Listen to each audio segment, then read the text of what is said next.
प्रदेश के जनपद सुल्तानपुर में विधानसभा 191 में आपके साथ जिस तरीके से जनाधार रहती है, आखिर क्या कारण था जो बीएसपी पार्टी की राष्ट्रीय अध्यक्ष सुप्रीमो मायावती ने आपको टिकट देने से इनकार किया?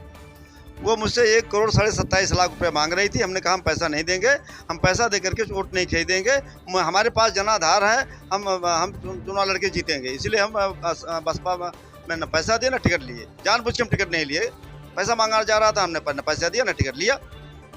हालांकि 1993 से जो मेरे पास रिकॉर्ड है, आप पार्टी में आप भले न कब्जा कर पाए हो, लेकिन हार जो है बहुत बड़े पैमाने पे नहीं होती रही है।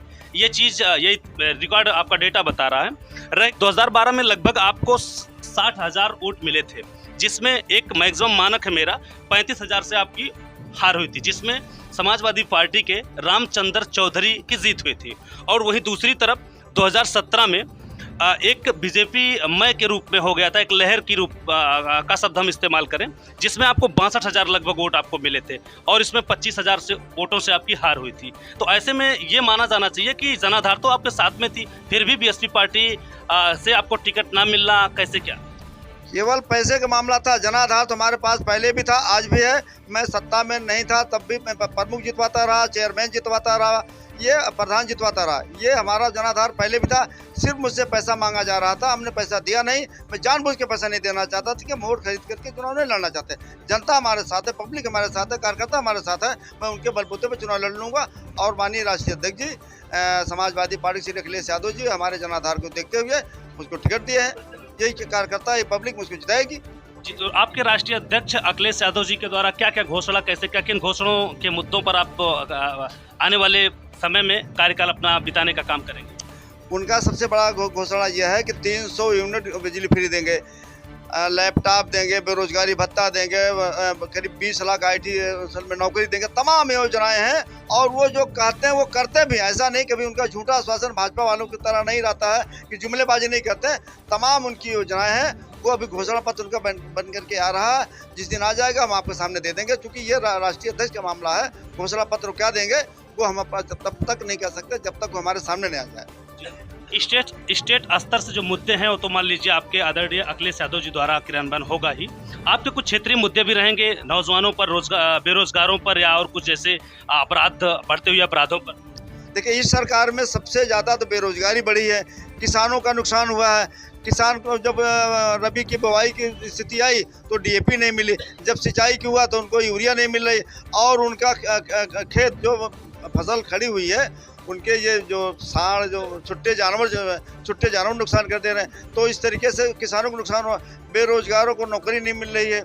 तमाम योजना, मतलब जो भी योजनाएं जनहित की थी माननीय अखिलेश जी चलाए थे, उन योजनाओं को इन्होंने बंद कर दिया।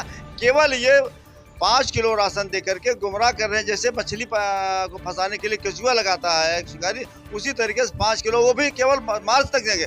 मार्च के बाद नहीं देना चाहते। ये नहीं, इनकी हिम्मत नहीं कहते कि हम आपको देते रहेंगे।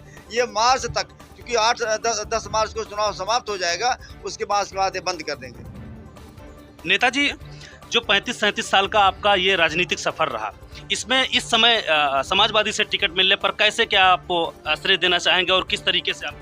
निश्चित रूप से आज की डेट में समाजवादी पार्टी के पदाधिकारियों का, कार्यकर्ताओं का जिस तरीके से मुझको स्नेह मिल रहा है, ये कहीं बसपा से कहीं ज़्यादा है। बसपा में भी लोग दे रहे थे स्नेह, लेकिन अब चूंकि हमारे साथ बसपा के जो कार्यकर्ता थे, पदाधिकारी थे, वो आ गए, प्लस हमारे समाजवादी के दोनों मिलकर के एक तरीके दुगनी हमारे पास ताकत हो गई है। और दोनों मिलकर के बसपा पुराने जो थे, जो सपा में आ गए, आज समाजवादी पार्टी के कहे जा रहे हैं, वो लोग और जो वर्तमान में सपा है, ये दोनों लोग मिलकर के लाखों वोट से चुनाव जीतेंगे, ये हमारा पूर्ण विश्वास है।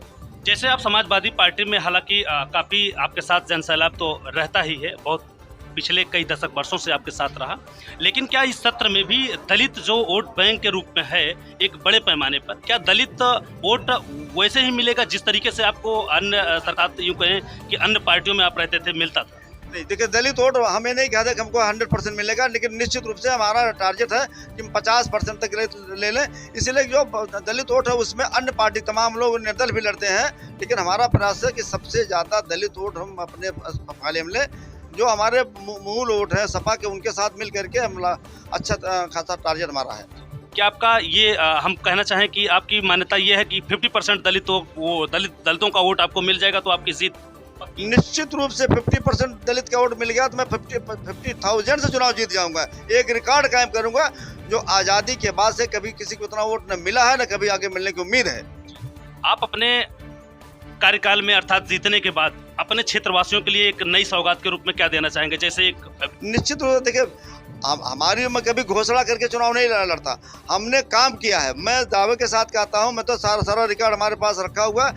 पूरी विधानसभा में आज़ादी के बाद से विकास का काम, शिक्षा, सड़क, स्वास्थ्य, पेयजल समस्या और बिजली, ये 50% से ज़्यादा अकेले हमने विकास किया है। 50% का मैं बाकी सभी विधायकों ने किया। ये मेरा दावा, हमारे पास रिकॉर्ड शासनादेश की कापी है। अगर वीडियो पसंद आई हो तो लाइक शेयर कमेंट करें और सब्सक्राइब जरूर करें ताकि ऐसे वीडियोज आप तक पहुंचे सबसे